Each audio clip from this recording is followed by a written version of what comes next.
Nyumba Upendo, Milwaukee. That means I love you. Welcome to the Nyumba Upendo show on WNOV 860 AM, 106.5 FM. I'm Kweku Dr. Hey, and I'm Dr. Alisia Moutry. Happy to be here on Hey, this happy to be here. Wednesday. Hey, we can't start the show without our P and We P's. cannot. And We what is that? cannot. Well, the first P is as in the tradition of our elders, of our tradition of our ancestors. We ask our elders for permission to speak. We've been granted that permission. And the second P, from the elder who gave us permission, gave us a prayer. Yes. And the title of today's show is the D word. The D word. And when you say, well, what's the D word? Well, it's Get your depression. minds out It's the gutter. depression. Get your As mind this out is the gutter. October and it's still National Depression and Awareness Month, we wanted to make sure that we brought awareness to it. We want to make sure that we thank Clark and Brother Debo for being the people behind the scenes that's making this show happen. And I again want to give thanks to our Brother Keith Paris, who sat in for us last week to be able to do the show, and just a wonderful interview with student minister William Muhammad on discussing the Million Man March, that sense of atonement. I always like to start the show off with talking about an ancestor. Okay. And this one is a little different today. Yeah, you told me. I'm interested. Yeah. Well, it goes back to two men named A.A. Moline and E.H. Shepard. And you might be like, who are these people? And these are two white men. But they created a character named Winnie the Pooh. And if you remember Winnie the Pooh, there was another character on there named Eeyore. He was this donkey. And he was always sad, always down, always talking negative about himself. And when we think about that, you say, well, why do you dedicate the show to that? Because they were the first person who gave a face to depression without even knowing they gave a face to depression. So when a child would say, don't act like Eeyore, keep your head up, don't be like Eeyore, don't talk like Eeyore. It was a way for us to talk about it when we start talking about a subject that's so taboo. So when we think about like the faces of depression, what are some of the things that you think about as far as like celebrities that you've heard or people you say, oh, they're depressed, they had depression? Right. Well, actually, I wanted to go back to the cartoon. I was just thinking about it. I was visualizing, literally watching cartoons. And, like even on television, we talk about representation matter. So, Yes. I love to see little black girls on TV, that sort of thing. Right. But so when you were talking about it, all I can envision is a child watching this show back in my day and saying, oh, I see myself in that character. Maybe I don't see myself in the outgoing Winnie the Pooh, happy-go-lucky laughter. But when I looked at that character, it made me feel some kind of way because I was able to see myself. Maybe I didn't even have words as a kid to know what it was. But as you said, I just wanted to go back to that because there's a lot of folks that could see it and say, I don't know what that's called. I don't know what that is, but what he's experiencing, what he does, that's what I do. And so I wanted to, I feel like this is going to be an interview the first time in a while that I'm going to interview you. But I'm looking at that word. We said we're going to be talking about the D word. And again, we're talking about depression. And so I want, if you could, I'm always trying to do this book from the beginning to the end. Okay. I want like for you to really define, when you say the word depression, I would love for you to just like, let's define it. Because some, you may say, is it anxiety? Is it sad? What is it? What is depression? Okay, so it's a lot of different ways in which you can look at it. So the first thing what we want to do is we'll define depression. We're going to get to you, but I also want to differentiate like the difference between like acute sadness and sadness. We all get sad, right? And we all get depressed. Then you say, well, how are you defining with a word? Because I want to be able to get these categories. Because then you also have a chronic depression. That's when we usually get into the one that's diagnosable. Okay. So when you start thinking about, well, what is depression? Well, what we start talking about is this exaggerated sadness. And it's a sadness that becomes paralyzing. Emotionally, it becomes difficult to want to get up. It becomes difficult to want to do things. We call it anhedonia. And that just means I lost pleasure in things that once brought me great pleasure. So when you see people moods change, when you see people's sleep cycles change, when you see people diets change, that's when people say, I think this person is depressed. But we want to be careful with that word because, we going to say these things. Everyone's going to be like, I'm depressed. Well, we are a little bit, and to some extent, because when I talk about like acute sadness, we was messing with Clark a little bit before he got on this Dallas Mavericks hat. When somebody team lose, they get sad. Right. They be, it's like, and it'd be a real sadness. It'd be like, man, it hurts your soul. Oh, I didn't get this job that I interviewed for. I didn't get this job. I'm sad about that. Hey, somebody broke into my house. Like, man, this is real. Like, I'm sad because it's ramifications. Somebody broke up with me. Oh, yeah. When we talk about unrequited love, man, I'm sad about it, right? That's some real things. And this is the thing. So whether you talk about like a death of a loved one, when you start to talk about, man, my car broke down, man, my friends moving away. These are all things that we all experience. But now the problem is, it's like we say, okay, that's a sadness. But usually, you know how we get over those? Good time, kind of happens. Your Yeah. team play the next day, they win. It's all good again. Your car was broken too, you got it replaced. It's a material thing. Nobody was hurt. You started to put it like that. We do little things for self-care. And you say, okay, I'm good. I've been around my friends who love me, and I see, what I thought it wasn't really that big. But now some of those things can now start to say, hey, this is going around a little bit too long. Clark, that girl broke up with you 3 weeks ago, man. You still down, man. There's other women out in the sea. Why you still moping over her? Now 6 years. You see, that was some realness. I'm sorry. That one hit home. Okay. And like we laugh. And a lot of times when we laugh, that's a knee-jerk reaction because we don't know what to say, because it's like, oh, somebody just said they sad and they didn't say it, so I don't know what to do. So I hit home. Laughter is a way for us to deal with it. And that's the thing about depression, because we did all those sad signs. But think about how many comedians have laughed and laughed till they didn't last. Yeah. Because their last breath was one that they took after they took their own life. And you said they were so happy. Depression can look and be hidden in many different ways. So even though we talk about a person who's sad, it doesn't have to be that way. We're going to talk about that. Well, but I like that word you use in a definition, that it paralyzes you. So we all get sad. So again, just because you're sad doesn't mean that you're depressed. So is it a temporary paralysis or is it a permanent There paralysis? And when it goes into permanent, now what we start saying is, hey, I'm sad like this most of the day.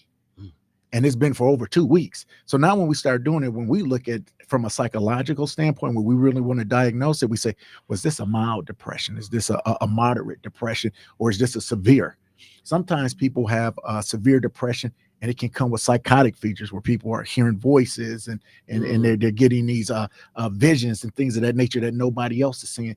Sometimes it comes with what we call a comorbidity or dual diagnosis. And that's just a way to say you got more than one thing going on. And if it's a dual diagnosis, usually it's something like with alcohol or drugs that combines that. Why? Because those are some of the things that can temporarily give you relief. So when we start talking about depression, I want you to start looking. Are you isolating yourself for more parts of the day? And this has been going on. It's okay to be sad when mama died. And that's a loss you never get over. But if you feel the same way you did on day 3, on day 35, and on day 338, then we said, okay, now it's a paralysis that goes beyond what we're used to, because we all know that death is a part of life and it's a hard thing to deal with, but we know that life goes on, because mama would have wanted me to do this. She wants me to live my life, but I'm stuck. I can't get out. So we look at people, again, like if you're just in this state where you can't get out, we say, oh, this person is clinically depressed. And now we start to say the little things that helped us before, we probably need to bring in some bigger guns. And you've actually started walking into like some of the signs that you notice. So we talked about what it is. Yeah. Now you're starting to get into some of the signs. You just talked about like some of those behavioral things, that whole withdrawal, the whole the thinking about feeling like slowing down, feeling restless. Low energy. And most of it is like it's opposite of what you do. So if you were the nicest person, but now you're cranky. Okay. Or first you was but cranky now you get into emotional signs. So what are some of those emotional signs? Well, it's just like that, because it's like I'm moody, I'm snapping on you. I never did that before. Right. This person was always nice. Now they mean, or this was a person who was talkative, so loquacious. They was the man, just the highlight of the party. You couldn't wait for them to come in. They were laughing minute. Now they quiet. Now they sad. Now they're away to themselves and whatnot like that. Person who loved to shop, person who loved to gamble, person who loved to, you say, oh, this is what defines them almost as a person. Right. They kind of come away from that. So when you start thinking about a person, maybe it's crying a little bit more than what they used to.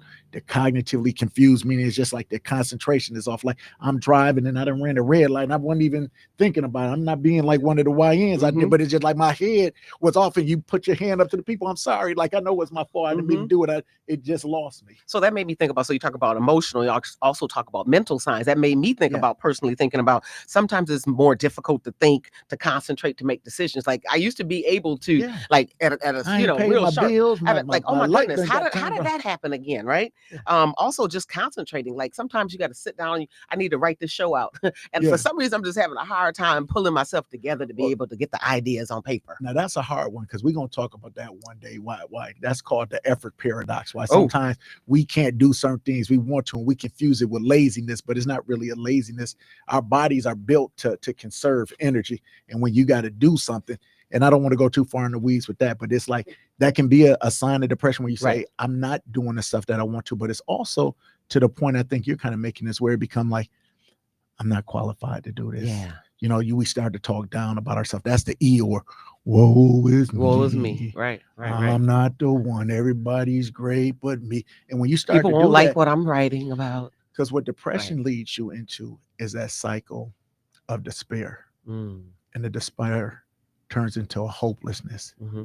And the hopelessness is the next step before suicide. Mm-hmm. So when we started seeing all of these things, we was like, okay, well, I'm seeing my people with this. Well, what can I do? What are some of the things? Well, can I go back into just a Yeah. few more signs? Yeah, Because I yeah. want to talk about some physical signs too. Yeah. Because again, we've talked about the behaviors that's a that good change. point. We've Good- talked about the good emotional and the rewind. mental, Good right? rewind. But what about the physical signs that may take place? First ones I'm thinking about that I personally have and dealt with. Talking about me up in this, now when this person gets violent, like, so this is not his Did you see thing or me what- struggling? like Boy, you that. better But stop. I thought he was tripping. He was. But no, I got up because, like, man, when I put on my bow tie this morning, I'm feeling good. I tied my bow tie myself. I felt good. Okay. But you talk about physical. Yeah. Now this is the person who looks good. Yeah. But now they disheveled. Yeah. They didn't shave. Mm. Their breath always sting a little bit, but man, now it's a little bit more. And I hollow see to- the oh, no. plaque on your teeth. No, and I see. Remember, I Seriously, said we know we're laugh at this, laughing, right? But it's but serious, this right? person always comes smelling good. Mm. Now they just smell regular. See, sometimes it don't got to be a big thing, but it's a small thing. I'm looking at you. Your shoes is mismatched. You never did that, because you know how many times you walk out there. Sometimes you be like, I can't believe this, Mm-hmm. but if that becomes a regular occurrence. I'm looking at your hair. Your hair is not the same. I'm looking at your car. Your car is not the same. I'm looking at your house. I'm even looking at how you prepare your food. Mm. I'm looking at the effort you do. Before I used to do these 7-course meals. Now, here, hey, go put this in the microwave. Well, We're and you gonna know pull what? this out. And some of these signs lead to other signs. So I'm Yeah. thinking about another physical sign would be like having a difficulty of sleeping, like insomnia. Oh, So say for instance, I'm having hypersomnia. or there you go. It can go on Sleeping too either much. end of There this, exactly. But so spectrum. think about that. So of course I'm not sleeping. Then guess what? When it comes time to get ready, I'm not putting as much time that I would have into. lethargic. I messed up my That shoes. increases the mood. and the That's exactly. anger. So I'm looking at how these are sometimes linked as well, right? Yeah. That's absolutely good. So we got the physical, we got the behavior, we got the mental, we got the emotional. And so look at the spiritual. Let's go there. God don't care about me. Mm. I'm not going to church. And people, some hypocrites anyway. It's like you start to get a little bitter. You start to feel like this thing, like everything that used to be good was not good. Hey, okay, they telling us we got a caller on that want to talk about the D word on depression. Caller, you on WNOV 860 AM. Yes, sir. Oh, that's my How man. you doing? I'm morning. doing good. How you doing, King? Hey, I'm all good. I want to thank both of you for being there, sharing with the community what goes on with the D word, Yeah. depression and stuff like that. So excuse me, and excuse me. This is my doctor. Who you? This is Brother Kweku and Dr. Dr. Moutry. Moutry. Yes, sir. Yes, sir. It's still the blacksmith, though. It's still the blacksmith. You know. And the young lady for you, Yeah, Dr. Moutry, how are you? Dr. Mucci, how you doing, young lady? I'm good. Thank you for your call. What's your comment or Yes, your sir. question? Well, my comment is, when it comes to depression, Yes. when we have all this going down, when we listen to what's going down in the world and stuff like that, people losing their food stamps, they losing this and that and another, Oh, you hit medical that on the care and target. stuff like that. When it comes to depression, that's very hard. It's very interesting thing to say, but come on now. When people lose what they got to take care of their kids and their family, and I want to thank you again for being there this afternoon for sharing that with me. But my question is, when you talk about depression, that is very interesting because depression is just, I don't know, people trying to survive and trying to live and stuff and do the best they can. But thank you so very much for sharing that with us. And excuse me for not seeing anything that nobody already know.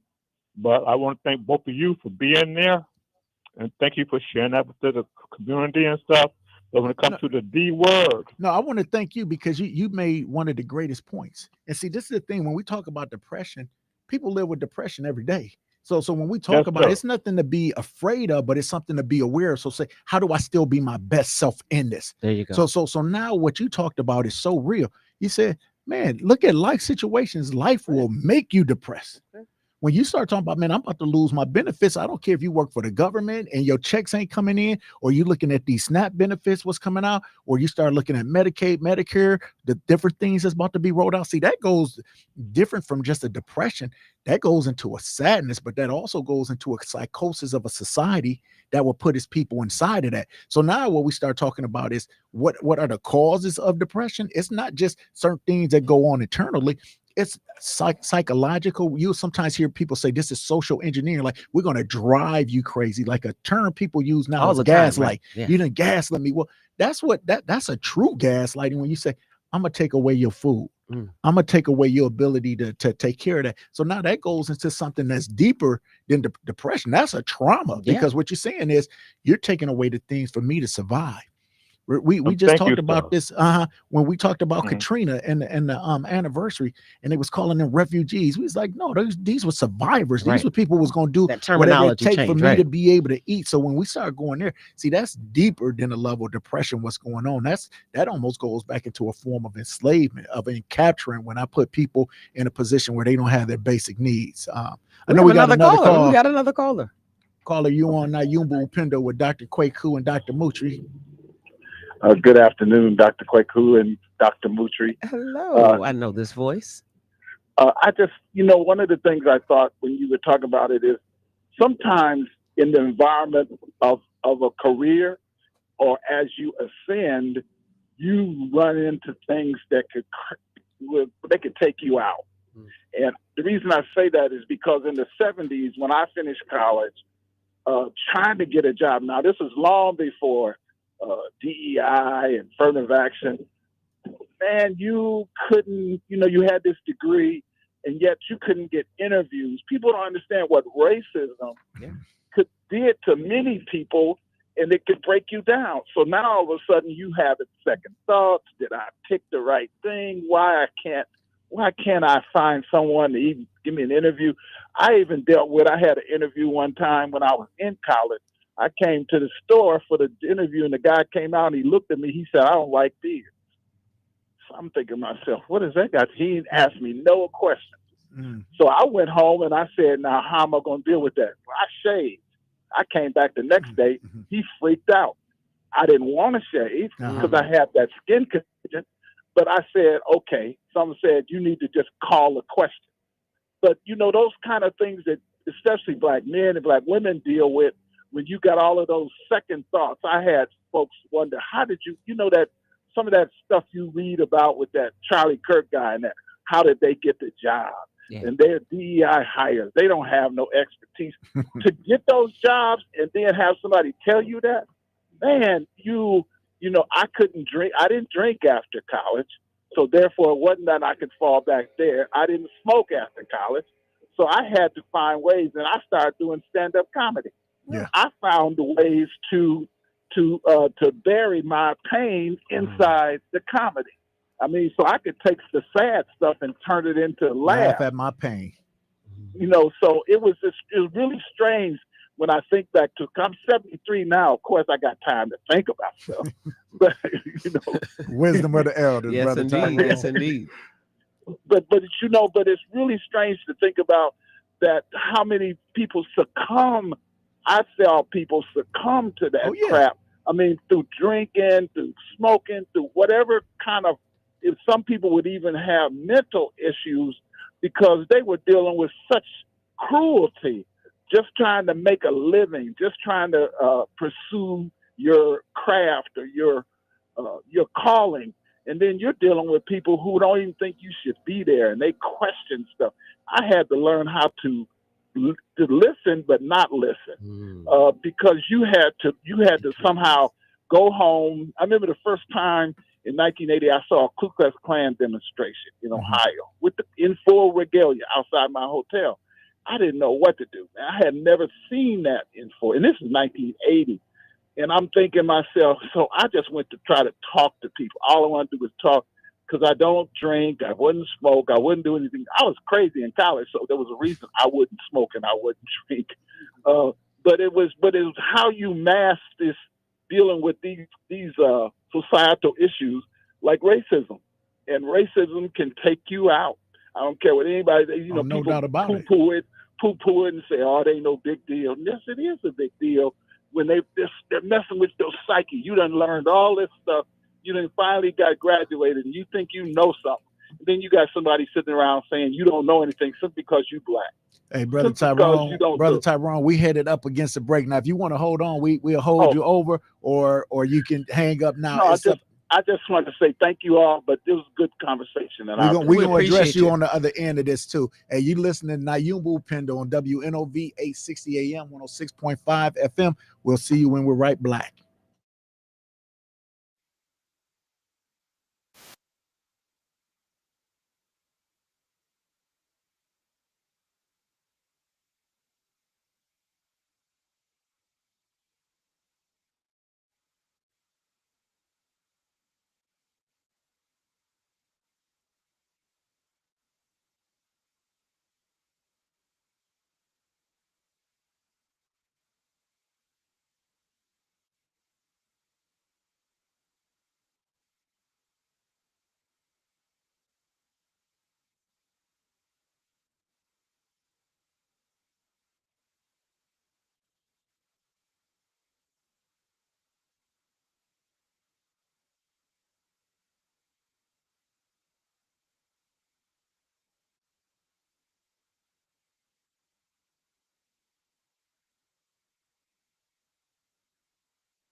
Nyumba Upendo, the House of Love. And I am Dr. Alisia Moutry, my co-host, Dr. Ramel Smith. Today we are talking about the D You depressing me with that word. slave name.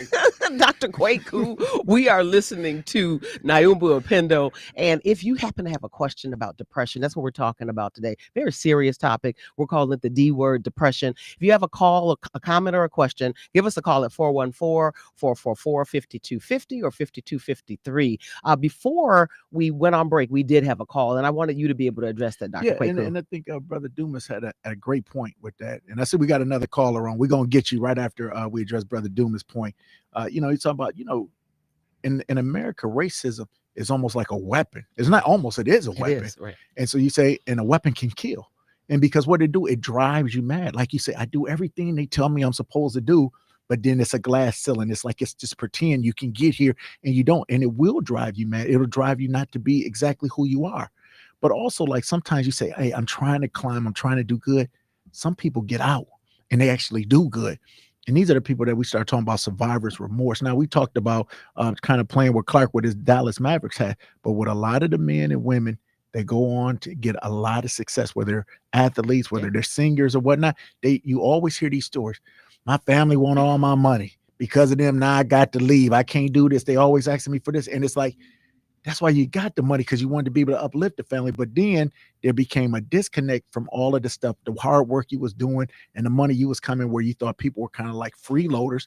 But then also you were exposed to different things. You started to travel. You started to eat different ways. You started to do something. So when you came back home, we see it in all of the shows when different strokes. When Willis and Arnold went back to Harlem, after being with them, it wasn't quite the same. When Will Smith went back to Philly, it wasn't quite the same. And, like we can see these in the shows, but it's like that in real life, because now we all grew up in this putt-putt. But now you drive in this Maseratis and Lambos and Rolls Royce. Now you come up with your little 300 Mercedes, and I'm looking at you funny, or you in something that's what we used to roll in. But Right. I don't know if I could do that. I don't know if I could sleep in that. It's those things that were, because you've had a level of material success, it's taking you away from your people. So those are the things that can drive you depressed too. I know people with millions and billions of dollars in the bank, and they depressed. So money is not the full antidote. Right. It can give you some pacifiers to make you feel good for a moment, but you always come back to yourself. Caller, look, more money, more problems. more money, more problems. Money only take away your poor people. There problems. you go. There you go. You're listening to Nyumba Upendo, caller, with Dr. Kweku and Dr. Moutry. How can we help you? Oh, hey, thanks. And good morning. I think it's still good morning. Yeah. I've forgotten you guys were talking about depression, but that last statement was really, really excellent, because money is a means to an end, but once you got it, then it's up to you what to do with it. And like you were saying a couple of minutes ago, what you do with it can be helpful to you and your neighbor, and actually investing it instead of just spending it.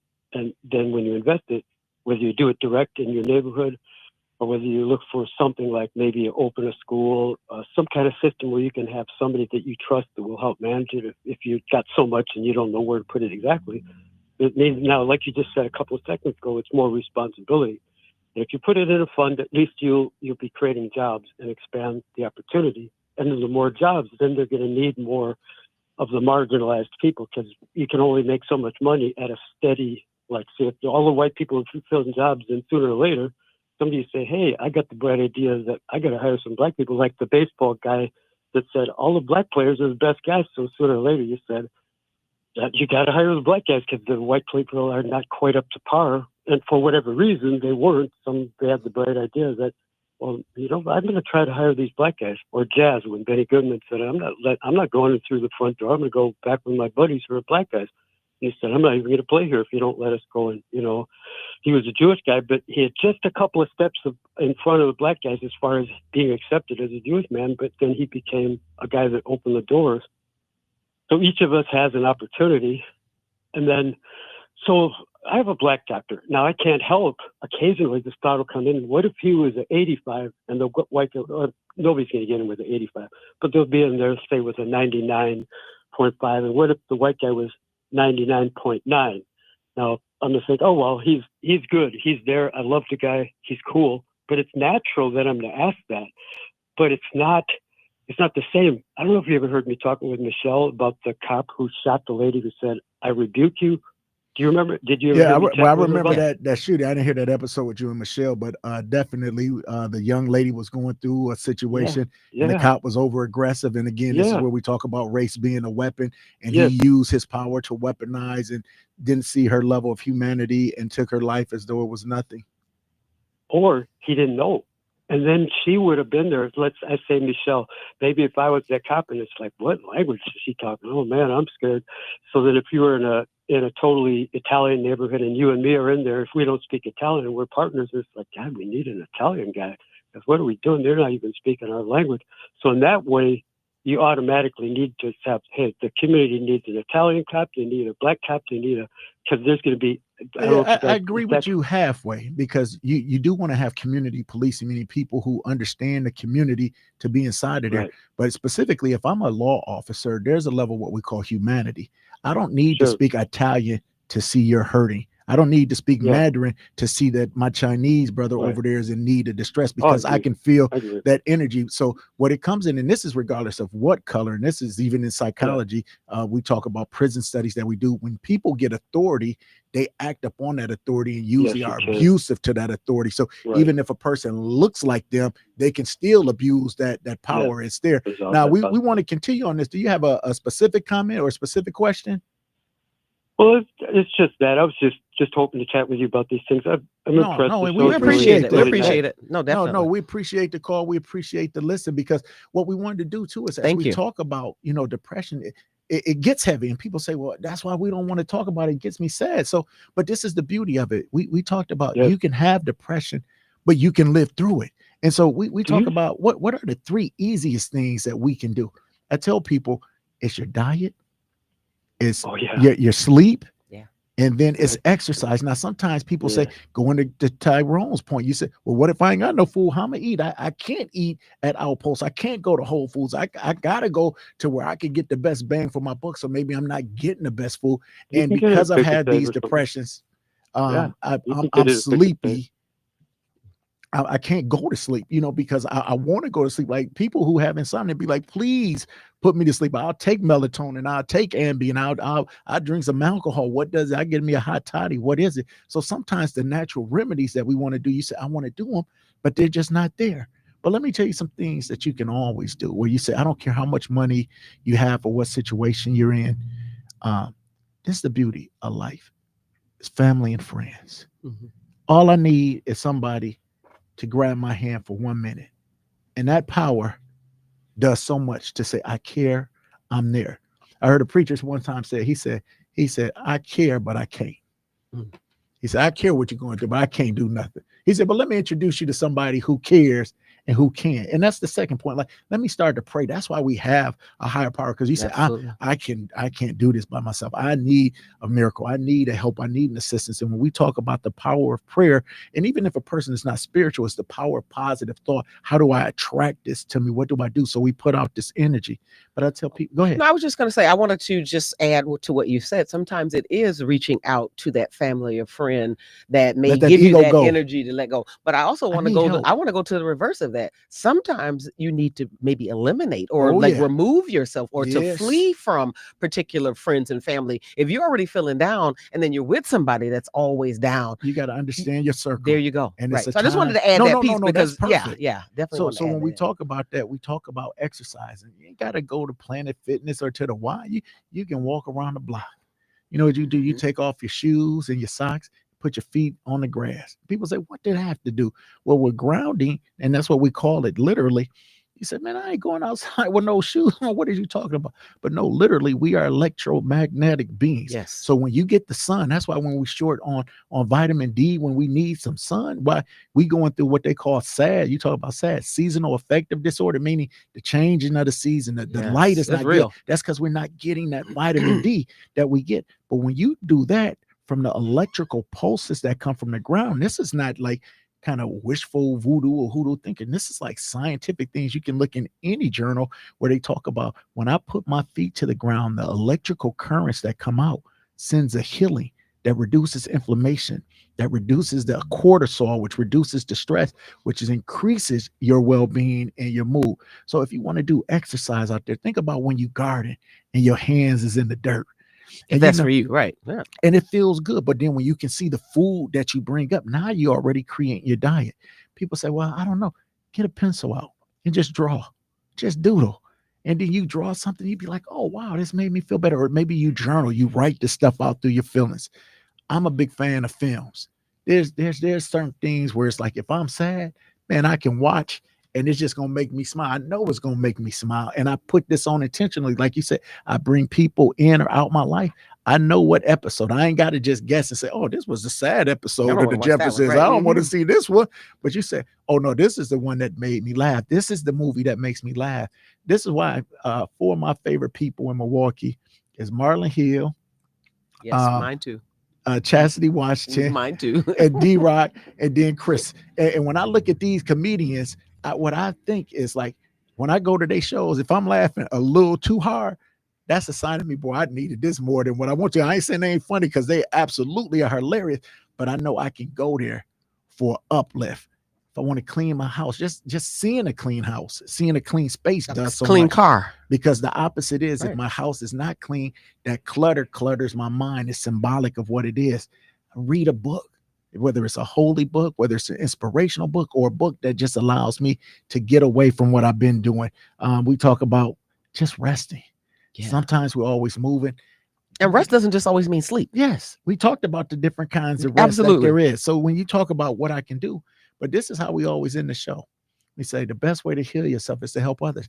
Go out and volunteer. Yeah. You know, when you watch, remember Boomerang and Eddie Murphy, when he was all sad, how did Jacqueline, after she had put him down, she said, Holly Berry's character said, come work with the kids, come work with the babies. And when he went and worked with the babies, that made him feel a little bit, he didn't even really do that much, but being around that energy, being around people who wasn't sad, they lifted up his spirit. But when you go, and if you ever did any type of volunteer work, and that's what I like about WNOV, like if you come to any of the community gatherings that they have, where you see them have different vendors at the table and giving out stuff, it's just the energy that goes with the music, with the people, and the help and the resources, where we say, man, this is community, and it gives you hope. I'd like to just add too as well. Yeah. I love the ones you talked about. The exercise is a big one for me. I also think about supplements. Sometimes your body is low on vitamins. That vitamin D, I can tell, you know, when the sun is down, I can tell when my vitamin D is low, I'm fatigued. Yeah. That doesn't help with depression if that's what's happening, right? So the supplements, that making sure that you are taking the correct supplements on a regular. Are you taking your multivitamins? Are you doing the things that really support your body? That's one thing. You see me looking, I hate vitamins. Well, but let me just tell you this: when I can absolutely tell when I have like missed my omega-3 or my vitamin D, I can promise you I can tell the difference. No, and this is the perfect part why I hate vitamins, because vitamins are still a little unnatural to me. Yeah, because the foods should give you that, because you said when I get my omega-3, well, it's foods with omega-3. I totally agree. You get St. John's wort. So that's the only thing. But it's just like, because we're gonna talk about prescription medication. I'm not a fan of that, but if you need it, you need it at certain times. And so if I'm not eating the foods, they say, let thy food be thy medicine and medicine be thy food. But if your food ain't your medicine, go get them vitamins. Go get them supplements. And I guess what I agree with you. Actually, we can agree on that one. I agree on that. But I have one more if I can add. Then we're going to probably take a caller. But the other one has to do with learning not to believe every negative and stupid thought that comes in your mind. Okay, it's an acronym. There's an acronym, and it's called Kill the Ant. And the ant is automatic negative thoughts. Have you ever talked to somebody like automatically they just come to the most negative thing? I haven't seen somebody in so long. Oh, they probably just don't like me, or they probably, you just like automatically think some of the negative things. What right? Tyrone was saying when he said the people was like getting him off the job. And speaking of Tyrone, he said they had you questioning yourself. So those things turn internal. You said, I'm doing the best I can. Maybe I'm not as good as I thought I was. So now it's not against other people, but it's inward. Brother Dumas, you back with us? Yeah, I wanted to just explain a couple of things that I learned. Okay. Let's see. First off, I had a guy when I was working at the brewing company.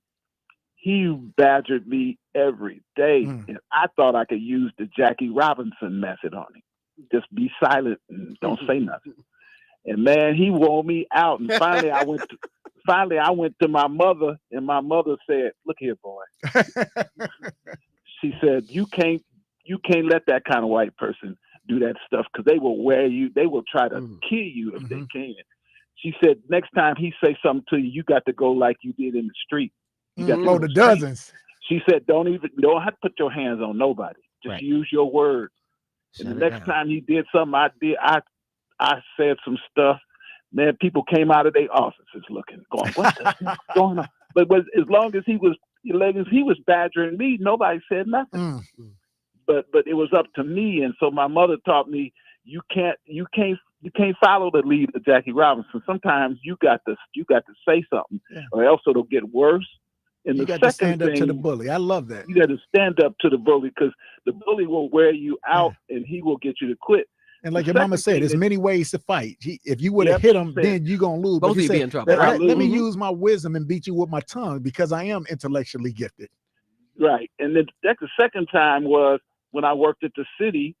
I was doing my work, didn't have a car, but so I decided I could do my work on the bus until I could get a car. Yeah. Man, the union found out. They took me in a room and said, you cannot do that. I was doing more stops on the bus than they was doing in their car. They said, you either get a car or because you're embarrassing us. You're doing too much work, and when you get finished at the end of the day, you messing up the quota. I was messing up. And man, I had to start looking for a job after. I had never thought of somebody telling me I'm working too hard. Yeah. Don't mess up that quota with the union, man. I done heard that one before. It's like you just shine too bright. And then the last one was, I got selected for a training program at a company, and all of a sudden the guy I work with, he must have been competing for it too. It was a whole company-wide competition, and so I was one of the ones selected. Next thing I know, one morning I come in, there's a black rose on my desk. What's a black rose on my desk? I don't know why they choose you. They should have chose me.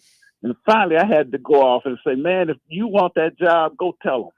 And if they decide they're going to give it to you, ain't nothing I could do about it. But I am not dropping out for something that I didn't have control over choosing myself. They chose me, and I am not dropping out. So you can go through all of these gyrations you want, but I am not going to drop out on my own. You want to go take it and have them take it from me? That's your business.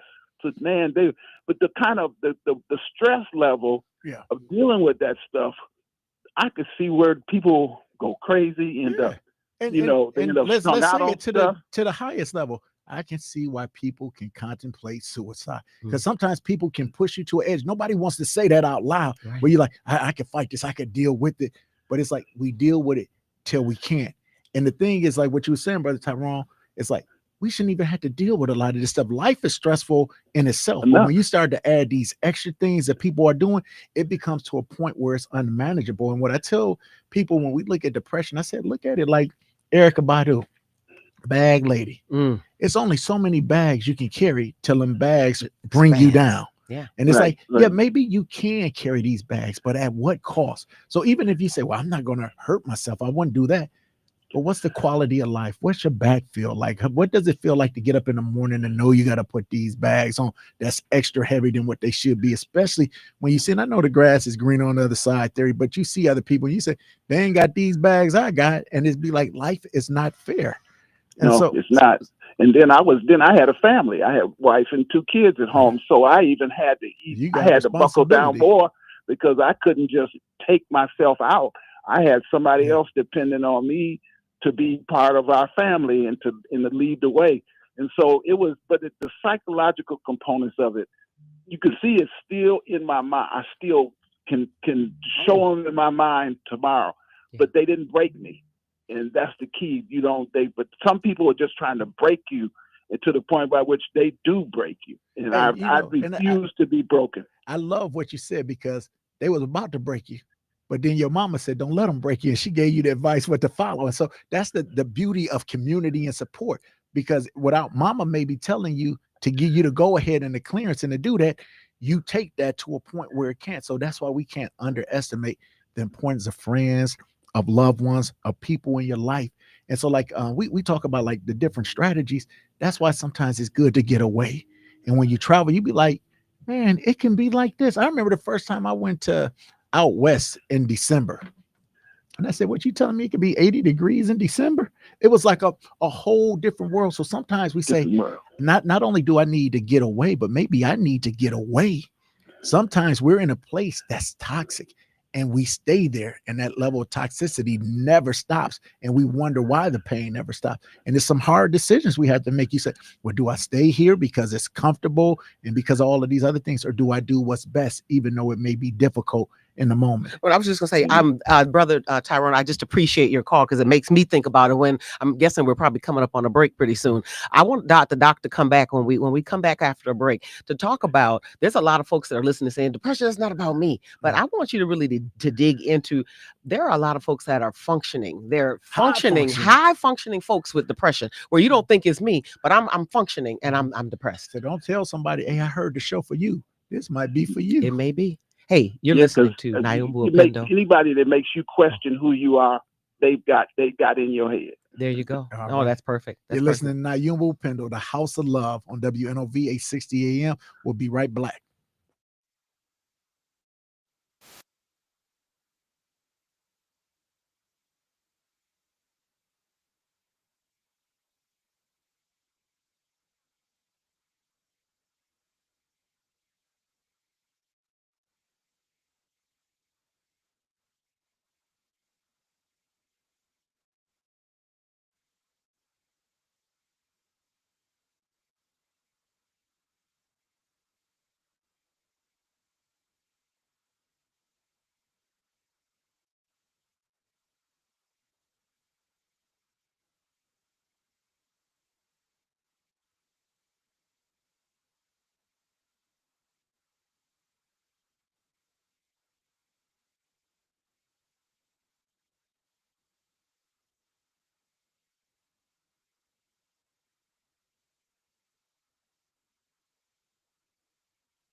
Hey, welcome back to Nyumba Upendo. You know what happens, man? The shows go by It's so way too quickly. fast. But we wanted to make sure in this last segment that we still hit you with the home run going out. Yeah. So we said, like right before we left, we was talking about high functioning depression. Like sometimes people miss the red flags because you say, oh, I could see this in my cousin, I could see this in my brother, I could see this in my sister, my mama, my dad, everybody but you. Right. And so when I started to think about somebody who's high functioning depressed, I think of somebody who look at themselves and they be like, I'm a boss.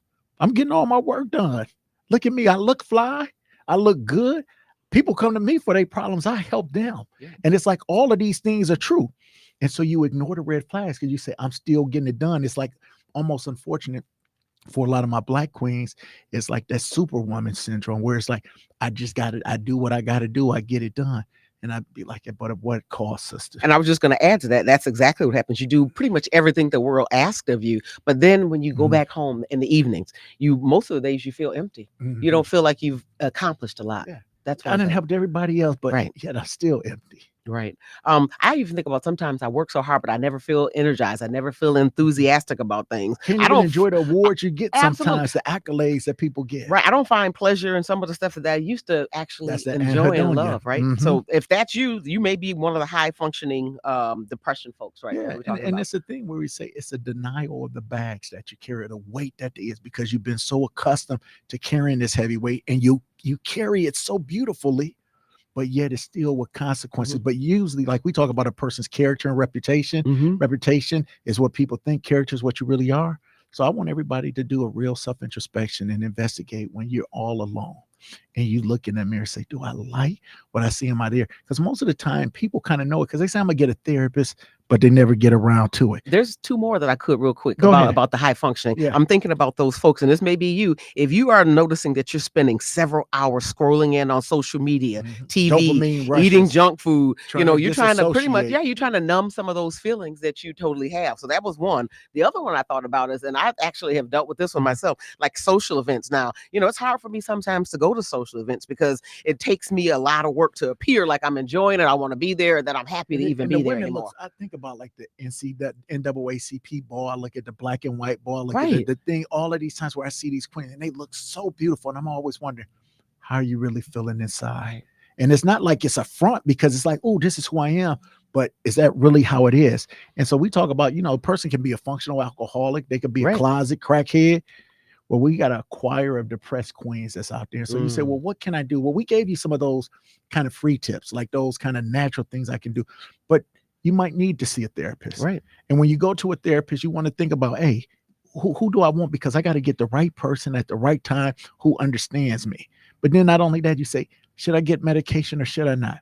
Most of the time, people are going to get on some type of antidepressant. People who taking them know, that's the Prozac, the Zoloft, the Lexapro, the Paxil, the Cymbalta, the Effexor, all of those things that we hear. And there's a whole bunch more that we could go through. But sometimes those are the ones.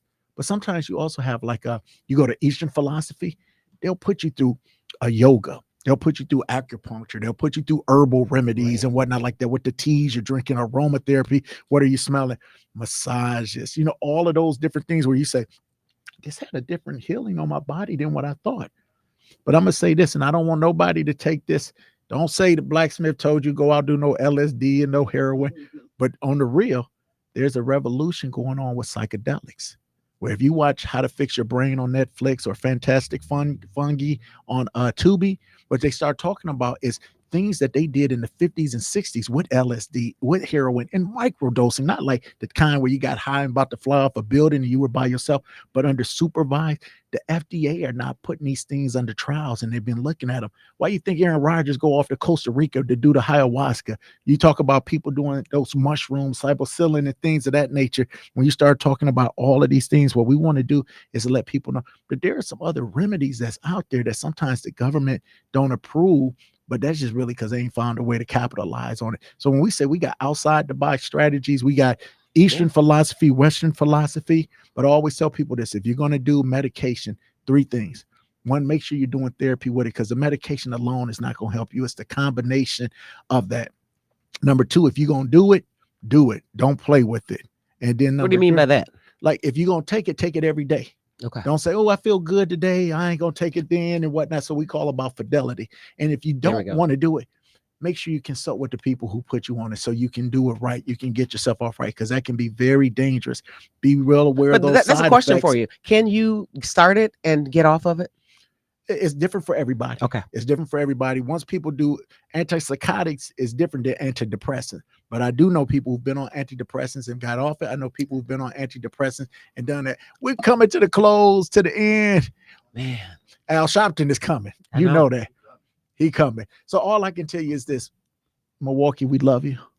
If you're feeling depressed, there's things that you can do naturally. There's things that you can do clinically. We here at the House of Love, Nyumba Upendo, just want to let you know the best way to heal yourself is to help others. And let's not forget to make sure we thank our sponsor, the Mary Ellen Strong Foundation. And if you want to donate, make sure you go to the MaryEllenStrongFoundation.org. We thank you and we love you, Milwaukee. We'll continue this conversation. Absolutely. Milwaukee.